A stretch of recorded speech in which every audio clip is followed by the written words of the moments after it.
Hey everybody, it's Jonny Bowden. I want to start by telling you a story, but I also want to reassure you that it's going to come full circle and have some relevance to the situation we're in right now in the COVID pandemic of May 2020. So bear with me, might be a little bit of a journey, but we're going to come back to it. So here's the story.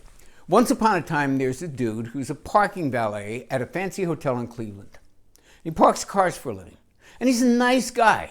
He tells jokes at the Cleveland Comedy Club on open mic night, and he's got a lot of friends, and he dreams of the day when he'll be able to save enough cash to get a one-bedroom apartment in a little bit of a nicer part of town than the kind of studio apartment that he's stuck in right now.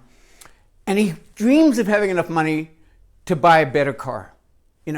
Not necessarily one of the fancy ones that he parks at the hotel, but at least something better than the clunker that he's been stuck with for the last few years. And that's pretty much it. And he never really thought he'd amount to anything, if you want to use that old terminology. And his friends kind of agreed with him. He said, dude, you're like a happy guy who parks cars. And, be happy with that. And he was. Someone saw him at the open mic, and he wound up on a show, which is a kind of pre-American Idol show called Star Search. And his name was Drew Carey.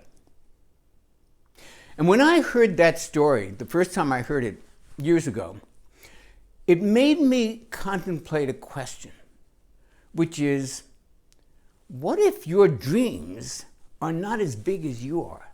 What if you are actually bigger than your dreams? What if your destiny, what if what your real purpose in life to fulfill is actually bigger than you imagined, different from what you imagined? And I thought about this, and I thought about two cases I knew personally. Maybe this is a little more relevant than Drew Carey, because I knew both these people. And the first one was when I was a pianist for the Alvin Ailey Dance Theater School in New York City. I did that in my previous life. Girl came from Detroit, a young dancer from Detroit named Mari Windsor. She shows up, and her dream, is to be an Ailey dancer, is to dance in the Alvin Ailey Dance Company, one of the greatest companies in the world. Okay, she's like 5 foot tall, and she's white, and the company is mainly African American. It's a long shot dream, and it didn't happen for her.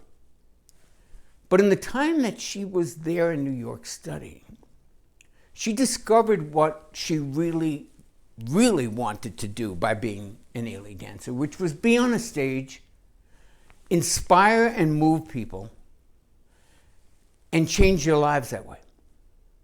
And she couldn't do it by being an Ailey dancer, but she discovered that purpose. She went home to Detroit. She starts teaching dance. She learns Pilates. And long story short, she started possibly the most successful Pilates franchise ever started in this country, Windsor Pilates in Los Angeles, which is still there to this day. Another example was a woman who came to New York City to be an actress, to be a Broadway actress. Her name was Sally Fisher. Like many thousands of people who come to New York to be a Broadway actor, it didn't happen for her. Here's what happened for her. In the course of looking to fulfill that dream, she discovered something about herself, which was it wasn't really necessarily being on a Broadway stage that she wanted. It was being able to move and excite and empower other people with her performances, or with her presence, or with her knowledge, or with what she could do. And she became one of the most renowned teachers in New York City and started a place called the Actors Institute, which became a mecca for people who wanted to study self-expression. And they would go there. I went there. I studied with her. So did Congress people. So did musicians, so did conductors, and so did actors. Because what she really taught and what she really impacted was self-expression. So I told you we'd get back to COVID, so let's come back to it. So now we're all in a situation where our imaginations are going nuts. And a lot of us probably have some really dismal predictions about how this is all going to turn out. And sadly, some of you may be right. But dreams are nothing more than your imagination at work.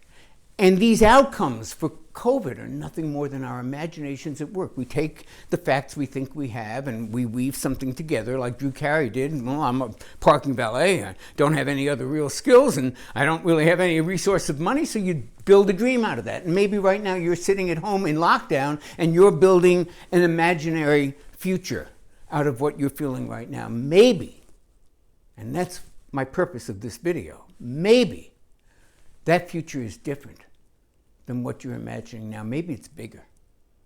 Maybe it's bigger than you can possibly imagine. Maybe, just maybe, and go with me for a minute here, this situation, challenging and annoying and frustrating and disorienting as it is, might be a breakthrough for you to find something that you hadn't found before, and that you may look back on this time as that turning point in your life when you discovered your purpose, like Drew Carey discovered his, and like Sally Fisher discovered hers, and like Mari Windsor discovered hers.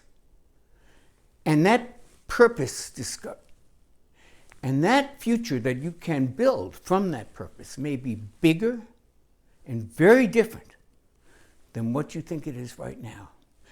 And for that to happen, one step has to be taken. You have to be willing to look. This is Jonny Bowden, and I'll see you on the next video.